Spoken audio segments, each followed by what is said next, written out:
I'm back with my Holy Rollers panel, Father Edward Beck, Professor Anthea Butler, and Rabbi David Ingber. Now, just hours after Friday's terrible massacre, former Arkansas Governor Mike Huckabee weighed in on Fox News with his explanation of the cause. Let's take a look. We ask why there's violence in our schools, but we've systematically removed God from our schools. Should we be so surprised that schools would become a place of carnage because we've made it a place where we don't want to talk about eternity, life, what responsibility means? I'm not so sure that responsibility and eternity, and what else did he say? Whatever it is, have to do with God. But it doesn't, you know, that statement was just so wrong on so many levels. It's not fair to equate removing prayer from schools with kids getting killed in the school. This is the biggest problem. And I wrote about this and I just said, how can he say this? You just need to stop to think about what kind of theology you're telling people. And in a moment where we need to be comforting people who've lost 6-year-olds and 7-year-olds, he's talking about what we should have in schools. That is a punitive God.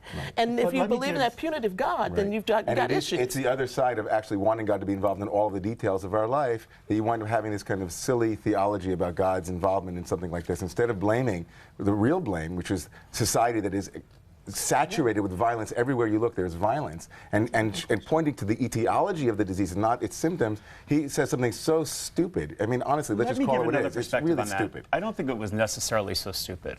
I think that he may have expressed it really poorly. I think what he was trying to say was, if we had the values that we say we believe in, of God and the nature of God, being God is love, if that was inculcated more in us, in our schools, in our children, however you do that, the world would be a better place. You think that's what he meant? I'm hoping that's what he meant. I mean, underneath really the benefit of the doubt. Yeah, I think that's not what he meant. I mean, if he said that, it's one of the stupidest things that I've ever heard anybody say. And also, not only is it asinine, it's also insensitive, and it actually turns people off to the very God notion, or the God that can bring solace, to have somebody say something so outrageous. Except that you have to believe that if we had those values, if we really held them and believed them to be true and lived them, we'd be better all around in our society. I think, listen, Mike, if he's not bright enough to be able to put together a sentence like the sentence you just said, then he doesn't deserve to be on TV. To be able to say something like, wow, we need a conversation in our country about values, about compassion as a value. Like, instead of talking about rights, all of these conversations about rights, we should be talking about obligations. What is our obligation to our fellow citizens in compassion? That's a value conversation, but you can't say that. The prayer in school is a politicized statement. It's very politicized. It's about having the flag, it's saying under God in the Pledge of Allegiance, it's all policy. But it's about fundamentalism. But, you know, but if you don't politicize it, just getting back to that, if you were to just say to children, you know what, it's really bad to play these violent video games.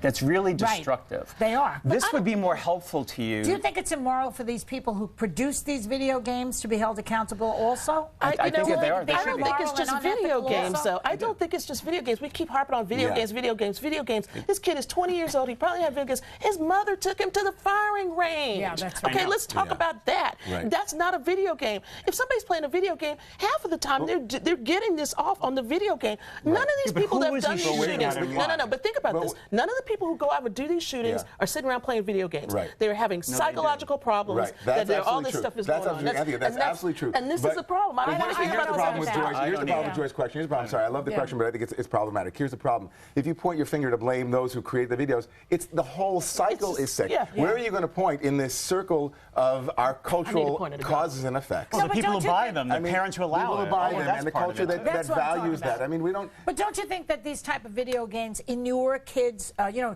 cause them to be less empathic? That along with this kid could be as anything as it was. Yes, that along with many other causes in a society that valorizes I'm not saying just that. violence. You walk around New York City and you see on bus stops, you see black ops, you see advertisements with guns, and you think, how many times a day do children in a place in New York City see guns? But I want to bring it back to one other thing. I mean, we're talking about video games and like the fake gun. Let's talk about the real guns, okay? Yeah. Because I'm from Texas. You can take kids to the firing range, okay? They can really shoot guns. There are gun clubs for kids. This is the Northeast. People don't think about this stuff, but you come from the South, this is the whole thing. You teach kids to shoot either because they're hunting, which is fine. I agree with you. If you go hunt, that's fine.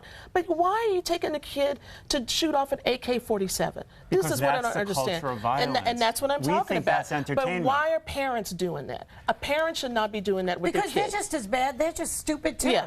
And that's what I'm saying. So, parents and who it's are also a intelligent culture don't of fear. expose their children to violent movies. They don't expose But look them at the to movies that make money. parenting. Look at that, the violent movies. 007, it's the bad guy getting killed that we cheer at. So are you saying money is the root of all evil? Hollywood is the root of all Well, evil. no, that I don't no, agree I'm not gonna say with. that. That I don't agree with. I just saw I a don't movie. either. I just saw a movie called Impossible about the tsunami in Thailand. You want to see a great film and worry and wonder about where was God during that? That's another incident where you say, where is God? You have God Where our preventing all theology- of these things. I don't get do. that. I Well, want listen, God to be when you have on the post-traumatic God disorder, like most of us do, who grew up with theologies that are infantile and silly theologies, of course you can blame God for all kinds of things that are human disasters, and other things our theologies have to also reform and have to be updated. We need the next. That's true. You know, When they give you the silly upgrade. answers to big questions, Right. It it gives doesn't you work.